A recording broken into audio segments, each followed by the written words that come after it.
Test report எதுவும் இல்லாமல் இந்த கழிவு நிலை மாற்றத்தை எப்படி இவ்வளோ துல்லியமாக சொல்கிறீங்க அப்படின்னு சொல்லி நிறைய பேர் கேட்டிருக்காங்க. நம்ம வந்து எல்லாமே பார்த்து தெரிஞ்சுக்கணும் அப்படிங்கிற ஒரு கட்டாயத்துக்குள்ள நம்மளோட சிந்தனையை சிக்க வச்சிருக்கோம் அப்படிங்கிறது இதில் தெளிவாக புரியுது. நம்ம கொஞ்சம் ஆழமாக யோசிச்சு பார்த்தோம் அப்படின்னா ஒரு 2 உதாரணங்களை நான் இப்போ சொல்கிறேன் உங்களுக்கு.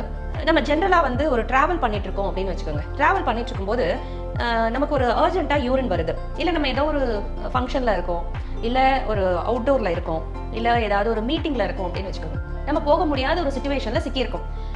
இதை கொஞ்சம் நேரம் கண்ட்ரோல் பண்ணி வச்சுட்டு அதுக்கப்புறம் ஒரு 1 ஹவர் கழிச்சோ 2 ஹவர் கழிச்சோ இல்லை அந்த ஒரு 7 ஹவர்ஸ் கழிச்சோ நம்ம போயிட்டு ஆஃப்டர் அந்த ட்ராவலிங் முடிஞ்சதுக்கப்புறம் போயிட்டு நம்ம வீட்டில் போகும்போது என்ன ஆகும் அப்படின்னா 2 விஷயம் நீங்கள் நோட் பண்ணலாம். ஒன்று வந்து அடிவயிறில் ஒரு சின்ன வலி ஏற்படும், 2வது யூரின் போகும்போது எரிச்சல் ஏற்படும், 3வது யூரின் சூடாக வெளியேறும் இல்லைங்களா. அப்போ ஒரு நிலை மாற்றம், அதாவது நார்மலாக போக வேண்டிய யூரினை நம்ம சூழ்நிலை காரணமாக ஸ்டாப் பண்ணி வைக்கிறோம். அதுக்கான நிலை மாற்றமே 3 உடல் உபாதையை நமக்கு கொடுக்குது. மற்ற நிலையெல்லாம், அதாவது நம்ம மருந்துகளை சாப்பிட்டு நிறுத்தும் போது என்னென்ன நிலை மாற்றங்கள் ஏற்படும் அப்படிங்கிறத நீங்கள் சாதாரணமாகவே புரிஞ்சுக்கலாம். 2வது இன்னொன்று யோசிங்க. அதே யூரினுக்கு பதிலாக மோஷன் வருதுன்னு வச்சுக்கோங்க. மோஷனை நம்ம கண்ட்ரோல் பண்ணுறோம். காலையில் வருது, வெளியில் போயிடுறோம், மோஷன் போக முடியாத சுச்சுவேஷனில் சிக்கிக்கிறோம், அர்ஜென்ட்டாக வருது, போகலை, அது அப்படியே கேரி ஃபார்வர்ட் பண்ணி ஏதோ கண்ட்ரோல் பண்ணி ஸ்டாப் ஆயிடுச்சு. ஒரு கட்டத்தில் பார்த்தீங்க அப்படின்னா ஆஃப்டர் ஈவினிங் வந்து நம்ம வந்து ட்ரை பண்ணுறோம் மோஷன் போகிறதுக்கு, வரல.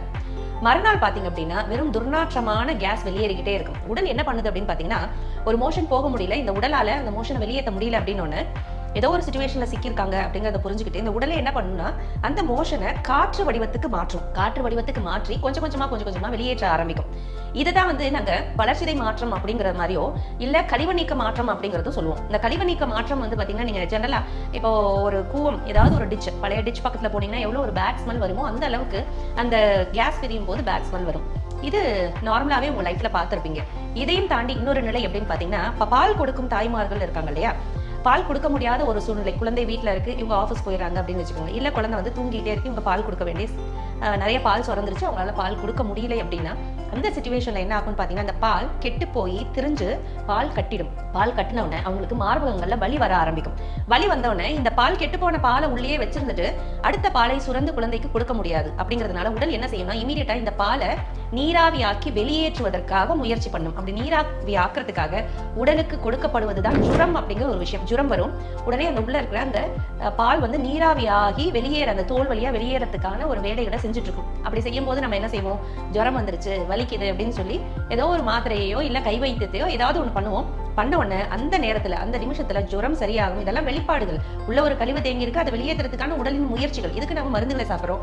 சாப்பிட்ட உடனே இது உள்ள கட்டி போய் திரும்ப வேற ஒரு நிலையா, இப்ப சாதாரணமா இருக்க கெட்டு போன பால் எப்படி இருக்கும், ஜெல்லி ஃபார்ம்ல இருக்கும் இல்லையா, இந்த ஜெல்லி ஃபார்ம்ல இருக்கிறது அதுல கொண்டு போய் நம்ம ஒரு மாவு போடுறோம்னு வச்சுக்கோங்க, சரி ஒரு கோதுமை மாவை போடுறோம்னு வச்சுக்கோங்க, என்ன ஆகும், இந்த ஜெல்லி ஃபார்ம்ல இருக்கிறது கொஞ்சம் கல் ஃபார்மேட்ல மாறும், இல்லை இன்னும் கொஞ்சம் திக்கான ஒரு மாவு பதத்துக்கு வருது இல்லைங்களா. அதையும் தாண்டி மேல மேல போட்டுட்டே இருக்கும். அப்படிங்கும் போது என்ன ஆகும்னா அந்த இடத்துல நீர் வற்றி போய் வறட்சி ஏற்பட்டு மணல் ஃபார்மேட்லயோ இல்ல ரொம்ப ராக் ஃபார்மேட்லயோ நாள் பட பாத்தீங்க அப்படின்னா அது கல்லு மாதிரி உருமாற ஆரம்பிக்கும். இதே தான் நம்மளோட உடல்லையும் நடக்கிறது. ஒவ்வொரு நிலை மாற்றமா ஏற்பட்டு உள்ள இருக்க கழிவுகள் அப்படியே தேங்கும் போது ஒரு கட்டத்துல ஒரு 10 வருஷம் கழிச்சோ ஒரு 20 வருஷம் கழிச்சோ இந்த மாதிரியான நிலையில உள்ளது கூட ஃபியூச்சர்ல பிரஸ்ட் கேன்சரா வர்றதுக்கான வாய்ப்புகள் உண்டு.